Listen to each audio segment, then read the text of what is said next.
So I don't know if anybody follows this crap like I do, but I found this interesting. So quick recap. Elon Musk bought Twitter for I believe a record purchase price of $41 billion.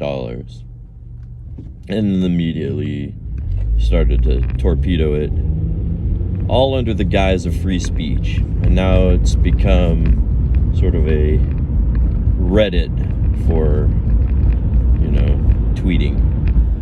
And there's just a lot of hate speech on there. Anyways, aside from that, a CNN anchor and interviewer named Don Lemon was recently fired from CNN for questionable reasons. But because CNN is, perceived to be, the left, the liberal media, the enemy of conservatives, because Don Lemon was fired from there, Elon Musk agreed to provide and produce a show for him on Twitter, which is now X, whatever, and agreed to be his first interview for that show.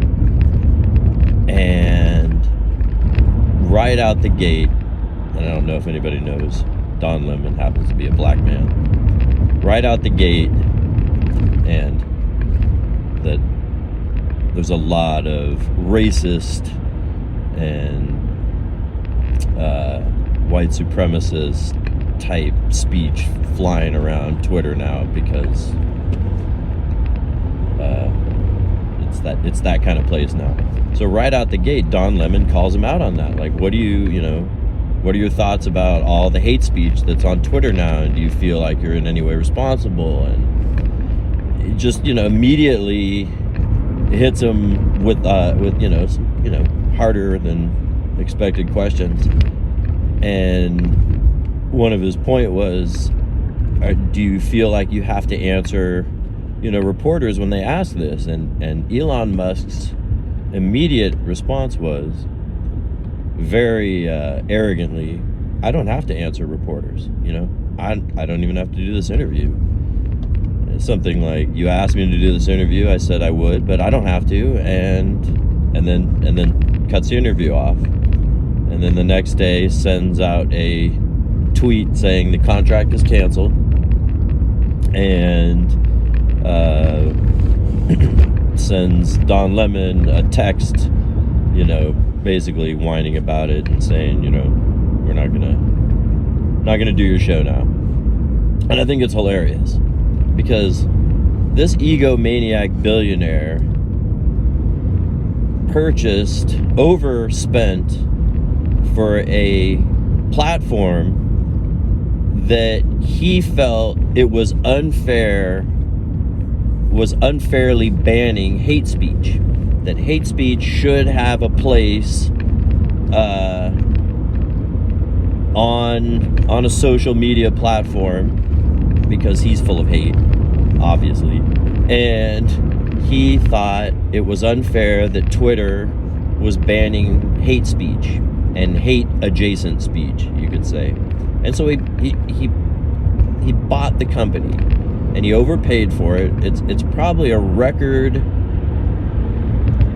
purchase price for something that's price dropped out so fast.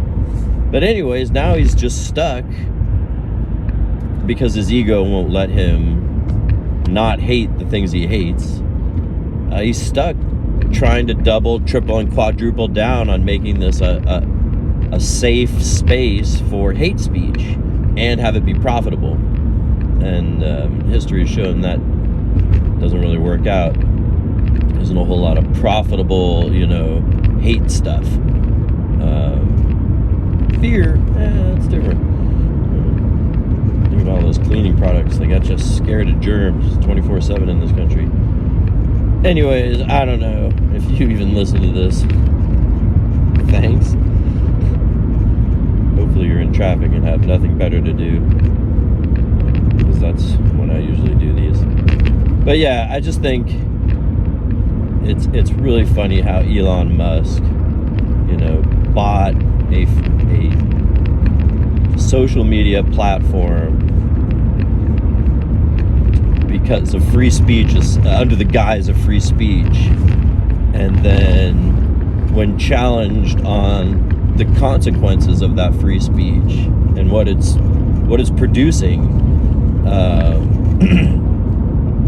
said no free speech for you, and then immediately fired the guy. So I think it's priceless. I think conservatives are priceless. I think they're just such man babies. They're such bro flakes. And